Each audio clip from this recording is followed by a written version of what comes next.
So I want to speak a little bit about the ovaries and what it means to carry the sacred responsibility of ovum. I love to say that, like the ovum, the egg, this is our dreaming seed. And when we look at the architecture of containment and protection, guess what is the first shield? The first shield that we come in with is that we are encased in an egg. And I just want you to feel that, because whether or not you are protecting your art, you are creating space, you are not just sharing it with everyone, it's protecting itself. Your art is so sacred and so secret and so protected within you. Everything that you know you're here to create, and everything that you have no idea you're here to create. Our eggs, our dreaming seeds, are the legacy. This is the legacy. And for a lot of generations, we've seen men as the ones who tend legacy, leave legacy. We are remembering the truth beneath that noise. And it's that women have always been the ones to pass on legacy. Mitochondria is essentially a feminine frequency. And I've shared before, just with some of the leaders that are stepping into the space, some of the studies that are stepping into the space, our ovum carries so much mitochondria, and they can be activated anytime in our life. So this, I'm past my 30s. I don't have anything to offer now, right? I'm not in my fertile years. That's bullshit. Your dreams continue to be fertile. When we are activated in conception, and not just through sperm, right? Activated by the hand of God. When God places his hand on one dream in your ovaries and says, this is it, it comes alive. And when we look to so many tribal cultures that have been here before us, that are here, you know, tucked into their little ecosystems outside of the big cities and the concrete jungles, so many women step into their power 50 years old, 60 years old, 70 years old. So I want you to really feel that, because we've been given this ticking time bomb as women, right? We have access to our ovum until our body says, no, you're 40, it's too late. No, you're 50, it's too late. It's not too late.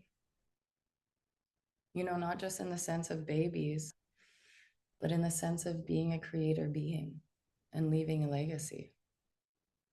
There are so many women that changed this world with the art when it came through them after the age of 40.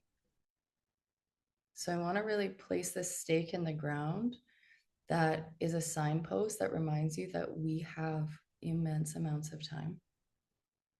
And at the exact same time, every single day that we wake up is one day less. So we're with both, right? We have time. And also, you know, we're not getting further away from our mortality. And I really believe that mortality is such a fire under the inner artist, is that you've been given this one precious life.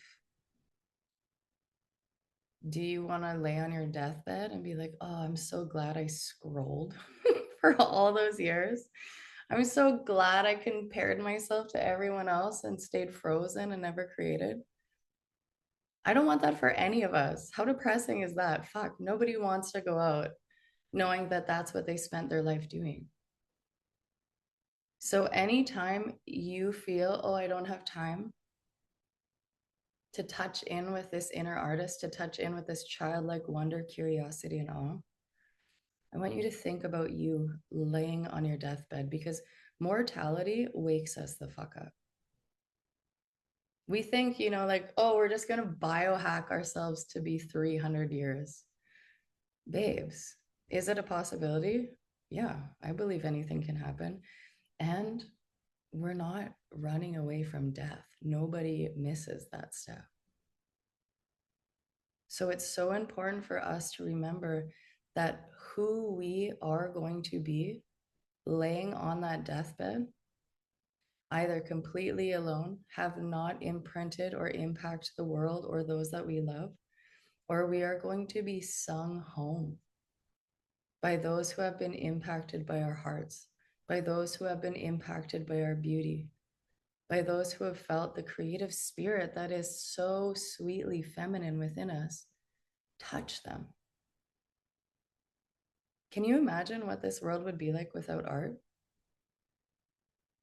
Like all of your favorite songs, can you imagine if those artists didn't have the courage to create them? It'd be like being deaf, literally. Can you imagine if all the artists who have painted, drawn every picture, every sketch, every canvas, never had the courage to do it? It would be like being blind. And I want you to just even look around the space in which you sit right now and see how much art is in this space. How much is art?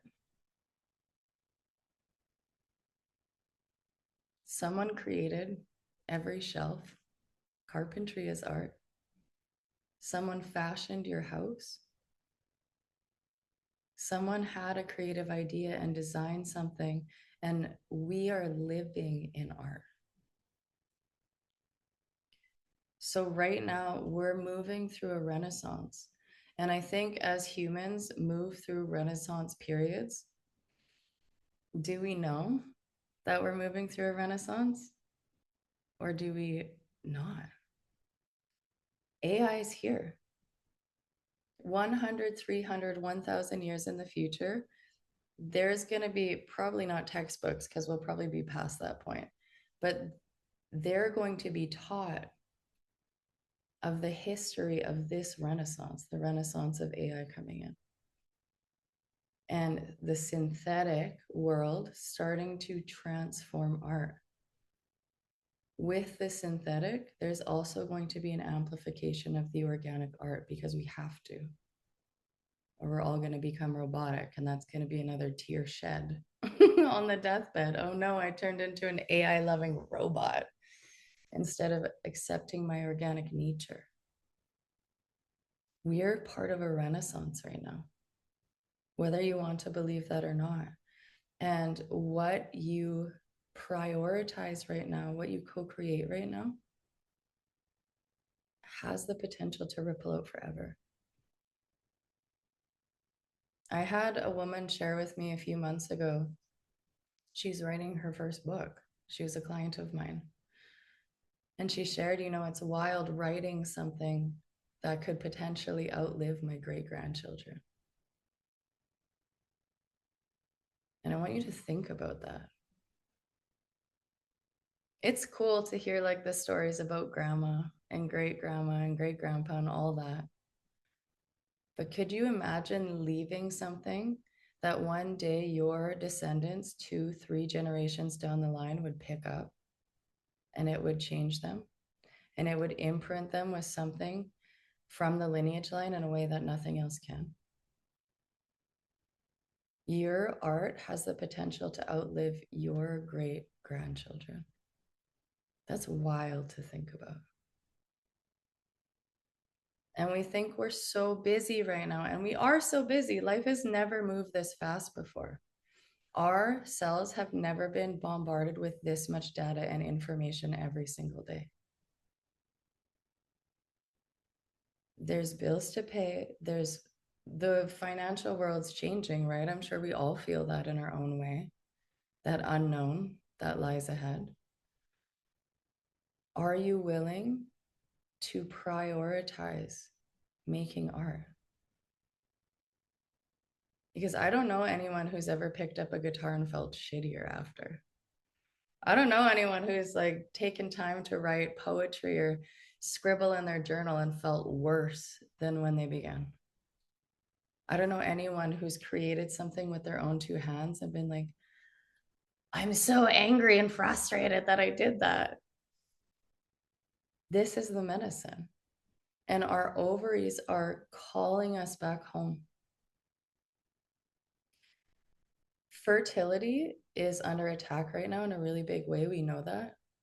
But when we see the dream seeds are not just here to birth babies, they're here to birth our creations. They're here, they are the boat that our inner artist gets to move through the slipstream of our womb and into the world. We didn't just come here to do, we came here to be. We need to feed our inner artist. Instead of just making dinner and slapping it all on the plate, can you make art that impact your kids, that make them say, whoa, this is so beautiful? If you're going to a job and working for someone else, can you bring your inner artist in whatever way that is? Maybe it's the way you carry yourself, the way you speak, the way you allow people around you to smile from being in your presence, the way you change people's hearts. We are creator beings.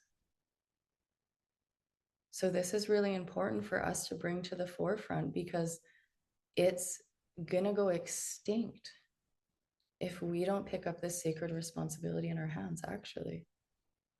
I don't know if you know this, but they're trying to wipe us out. Like that's apparent right now. The language has been changing for years. Our bodies have been changing for years. I know you've probably seen it all over the place in the last few weeks. Every single celebrity at the Grammys is the skinniest that we've seen celebrities. You think that's just by chance? They give us the imprint and then we replicate it, because that's success, because that's beauty, because that's something made of a life, right? So we need to be so deeply discerning right now with how we are allowing these imprints, because they are imprinting us, whether we're conscious or not. Are we willing to let those affect the inner artist that is really ready to birth through us and needs to birth through us for the health of the legacy of womanhood to continue on? It's not just about getting out your paints and having fun. It's a rebellious act to do that. It's a rebellious act to bring your art into the world and to start prioritizing it, and to not get lost in the spin of having to act like a man in a world that was built for men. It's a rebellious act to dance while you're in the kitchen, serving your family, nourishing yourself. It's a secret act. It's a rebellious act to sing in the shower. It's a rebellious act to allow the neighbors to hear you when you're making love. Every single moment that we are breathing on this earth is an opportunity for the inner artist to come out. This changes our nervous system when we allow ourselves to touch in with that, right? Because vagus nerve goes all the way down to the very tip of cervix. When cervix is continuously being touched by these dreaming seeds as they move through her and birth into the world, the sigh of relief, right? Because we're taking all of that pent up emotion, all of the overwhelm from all the bombarding energy, and we're transmuting. We're allowing ourselves to move through it in a different way. So instead of just going through the motions of every single day, I want to invite you to really begin tracking, how can I weave in my inner artist? And it's a reprogramming. Instead of you rushing through the day, okay, coffee, everyone's bathed, everyone's fed, laundry's done, bills are paid, alarm set for the next day. How can you actually look at your day and say, oh, inner artist wants to go here for 5 minutes. Oh, inner artist wants to go here for 10 minutes. Thursday, I could work or I could play. There's a lot here that doesn't require us to do anything extra. We're actually taking away. We're taking away. And even if it's 3 minutes, when you're having a moment, my kids have been so spicy lately, and I could just be like on edge all day, or I can see the sun shining and be like, 3 minutes, 3 minutes, I'm going. Don't ask me to look for any Lego for 3 minutes. If I can feel myself rushing around, 3 minutes to go sit and be. Yesterday, I could feel my blood dropping in, and I was like exhausted at 4 p.m. Like, girl was done. And I was like, oh, you could make a matcha and like give yourself a little pickup and keep going. And my kids were like, peck, peck, peck, peck, peck. I want to make this thing in the kitchen. I want to do this. I want to do this. And I was like, I'm setting an alarm for 10 minutes. I'm going to lay down in my room and nobody's going to bother me. And I did that. And the rebirth, like I felt like a new woman when that alarm went off. I felt like a new woman. 10 minutes. We haven't been taught this. We think we need the 11 hours of sleep, that we need the vacation, that we need the weekend away with only women, no children allowed. You can rebirth so quickly when you actually choose it and when you place boundaries around it. My kids wanted 5,000 things yesterday, right at the exact time I decided I was going to give this to myself. By chance, not by chance. God's always sending tests. Are you actually going to choose to give this to yourself? I felt like I had to fight for my life for the first 3 minutes. And then everyone understood, like, oh, mom really needs this. Boom. 10 minutes later, I rise from the dead and I'm super fun mom for the next 5 hours. Who gives this to you? You think an angel is just going to fly down and be like, oh, blessings, tired mother, blessings, overstimulated woman. I'm just going to bestow upon you everything that you need right now. That would be sweet. And, you know, miracles happen. I feel like I have had that experience. But me choosing to be my own angel and bless myself with that, oh my God, it's changed my life. And what we don't recognize is we've become these like cringy, grouchy, resentful women because we've chosen to not give ourselves what we need. These moments of rest, these moments that are just carved out for us to listen to birds and not like 5 other 15-year-olds on Instagram telling you what to do with your life. It's so important that we give ourselves this. So this is really like the foundation I want to bring today is within every single one of us is something that's asking to ripple out way further than the last breath that we will ever take. And no one's going to give it to us. I've been waiting for years for the perfect time to write a book. That shit's not coming. I get it. I've been waiting. It's not coming. Every time I'm like, oh yeah, I'm gonna like pull out my looper and I'm gonna have all these days off and I'm gonna make music and everything's gonna be so chill and great. One of my kids goes down with a fever, or like just some random thing happens. And it's God saying, create it first. You're waiting for the time to be the marker on the path that says go. That shit doesn't come. You have to go. And then watch as you choose this, as you imprint the world. I'm claiming my artistry. I'm claiming that I'm a woman who's here to imprint this world with legacy. Then life responds.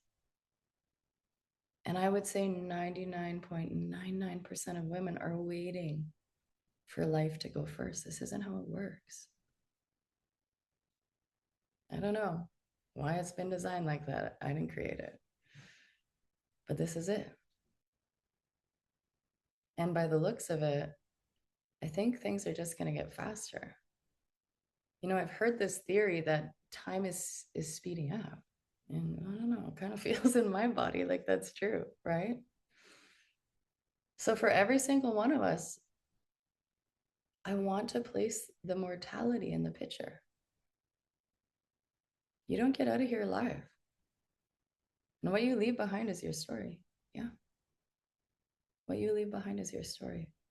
I've lost in the last 7 years the two biggest men in my life, my father and his father, my grandpa. I wish that they left me imprints. I wish that they left me imprints. They left their story, yes. But oh my gosh, to hear like my dad play a song on guitar, to have that, to remember him by. My grandpa loved reading books. He read 1,000,000 books. And I wish he would have written one so I could be there with that.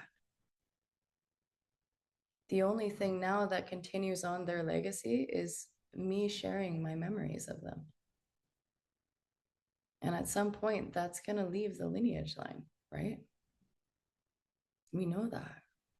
There's this Macklemore song. My kids love it, and like it makes me cry every time I listen to it. But he shares this line in here, and it was so wild. The first time I heard it, I was like, oh, I could feel like the breath leaving my body. Just how much impact of truth it was. Everyone dies twice.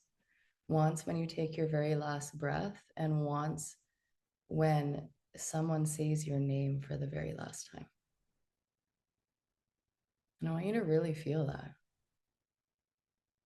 because we can change that. And do you know what happens when we create legacy? When we are willing to imprint the field, we bring all of those names of all of those ancestors that would have been forgotten, all of their lessons, all the shit that they had to walk through, all the blessings that they received. Those die too. So there's this responsibility of not just the I to create, but to carry this we into the future. Because we all know we're going to die, but I'd love to leave my great great granddaughters some songs to boogie to. I'd love to leave my great great grandsons some novels to read. Yeah. So how we can transform time and space through our inner artist is also up.